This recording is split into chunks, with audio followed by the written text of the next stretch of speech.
Hi, my name is Christina WELLBANK, and I am the founder, CEO, COO, CFO, CTO, and Employee of the Month for the last 12 months straight here at WELLBANK Solutions.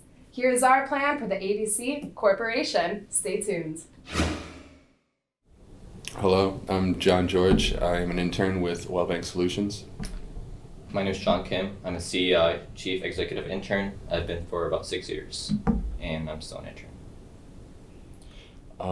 For this project, we were hired as consultants to work with ABC to find cloud solutions and help them build their network. And so after comparing cloud services and storage capabilities that each of these cloud services had, we landed with two options, either AWS or Microsoft Azure, and we're going to go with Microsoft.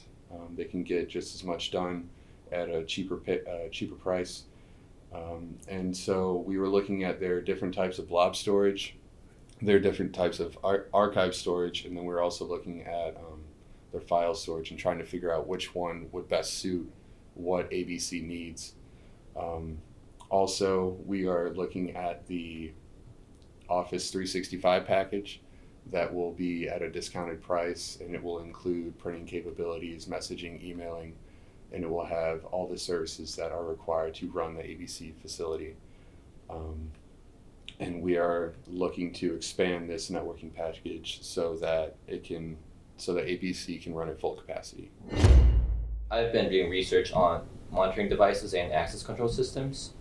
So I came up with about 15 solutions, but we're going for this product called NestCam IQ Outdoor, which integrates with Google Assistant, and which we're also looking into an access control system that integrates with our monitoring device, as that is our main concern.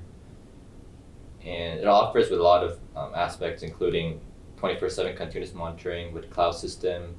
It has a night vision as well. And the price ranges between $5, $10, and $30 a month, depending on whether you want to go to premium service or etc. You've seriously been an intern for 6 years? I'm Jack Everett. I'm the Senior Solutions Architect. I'm Zach Scheimer. I'm the Associate Network Architect. And we're going to talk about our setup of the network and break it down for you guys. So I'm going to start by talking about the equipment.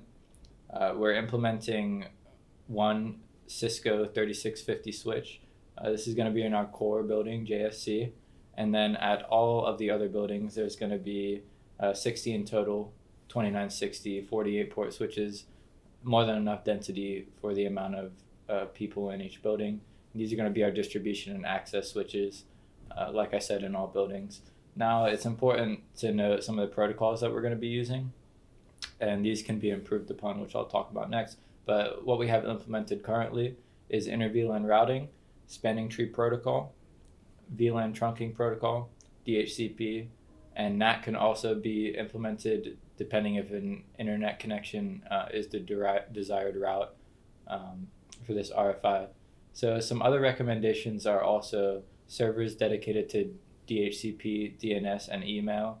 It's better to have some of these services such as DHCP and DNS located on a server so it can take some strain off the networking equipment. And this is very dependent on the budget, as well as upgrading the core in JSC to allow for higher throughput. Things such as HSRP for failover can be implemented, and as well as ether channeling between the buildings for important connections can also be implemented as well. And now Zach's going to talk about some of our physical topology, logical topology, and wireless implementation strategy. So with our physical topology, we decided that every building's going to have its own dedicated switch, and those switches will connect to your PCs. And then in the JFC, that's where one of the core layer 3 switches is going to be, and we can use that to connect to an edge router, which, if you would like, will connect to the ISP. And each building itself will also have access to an access point for wireless communications. In the logical network topology, we have it color coded for you guys. So in the top part, that's your residence buildings, and that's going to be its own VLAN. And I'll talk about the VLANs when we get to our RP scheme. So as you can see, every building has its own VLAN, and we have a use case here for if you wanted to use an IP phone system to upgrade to that. You can try it out to begin with, and if you like it, we can implement it in all the buildings. And with our wireless implementation, all buildings are going to have an access point. It could go up to a lot more depending on the size of the building and how the building is constructed. So that's all dependent on every single variable in the buildings. And then with our IP scheme, we decided to go with a 10.network, but it's going to be a 10.network/24 with each VLAN starting with 10.0.1. And then we're going to keep going down, incrementing by 1 in that third octet. So it's going to go 10.0.1, 10.0.2, 10.0.3, etc., until we get to our management and black hole VLANs that we're going to add on top of the VLANs that you requested. So the management VLAN is just there for management, and that's going to be a 10.0.199 IP scheme. And then our black hole, which is going to be basically routing all the traffic that we're not using, all the ports that we're not using, it's going to be routed to that VLAN, and that's going to be using a 10.0.200 IP scheme.